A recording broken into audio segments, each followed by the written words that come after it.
खबरों की सबसे पहले बात उमा भारती के बयान की करते हैं। लाडली बहनों को लेकर दरअसल पूर्व सीएम उमा भारती ने एक बड़ी मांग की है। उन्होंने लाडली बहनों को दो गाय देने की मांग की और उन्होंने कहा कि लाडली बहनों को आत्मनिर्भर बनाने के लिए एक गाय दी जाए।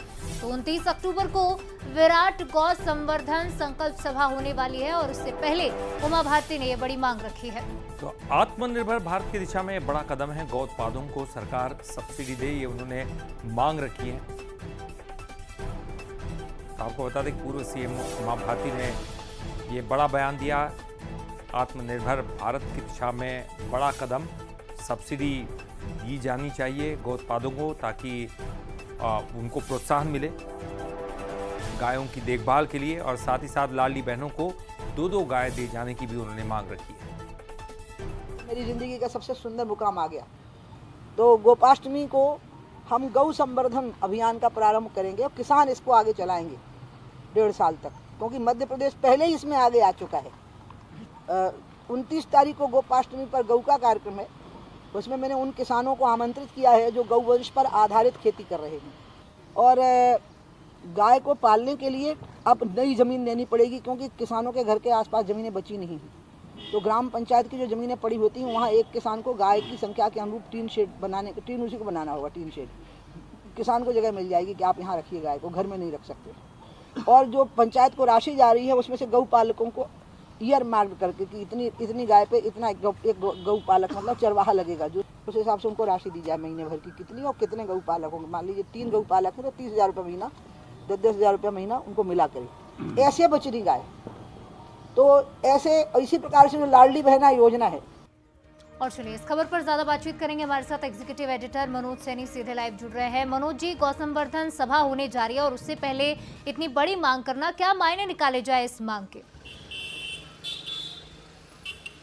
देखिए, गाय और गंगा की बात तो हमेशा पूर्व मुख्यमंत्री उमा भारती करती रही है। आज भी जब उन्होंने मीडिया से बात की तो उसी पर उनका ध्यान केंद्रित था। लेकिन महत्वपूर्ण बात यह है कि लाडली बहना बनी है, जिनको सरकार की तरफ से पहले 1250 दिए जाते थे और अब भाई दूज के मौके पर 1500 रुपये उनको हो जाएंगे, जिसको लेकर मुख्यमंत्री डॉक्टर मोहन यादव का महिलाएं सम्मान भी करने वाली। तो उसी बात को उमा भारती ने आगे बढ़ाया। लेकिन ये कहा कि यदि लाडली बहनाओं को आत्मनिर्भर करना है और गाय को बचाना है तो लाडली बहना को दे दी जाए 2 गाय, क्योंकि गाय का जितना अच्छा संवर्धन महिलाएं कर पाएंगी वो कोई और नहीं करेगा। किसान कर सकता, महिला कर सकती है। तो इसमें 2 चीज छिपी है कि गाय को लेकर जो अलग अलग योजनाएं चलाई जाती है। उन्होंने ये भी कहा कि गौशाला गांव-गांव खोलने की जरूरत नहीं है, जिले में एक गौशाला हो और गौशाला में ऐसी गायों को रखा जाए जो बेसहारा है या जिसे मदद की जरूरत है। लेकिन ऐसी गाय जो पालन वाले हैं, चाहे किसान हो या लाडली बहना हो, तो इनको मौका दे देना चाहिए।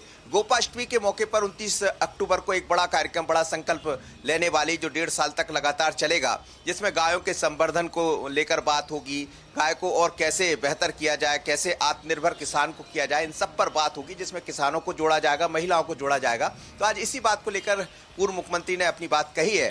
लेकिन बात में उन्होंने ये भी कहा है कि वो अब चुनाव लड़ने की मंशा भी जता रही है झांसी से।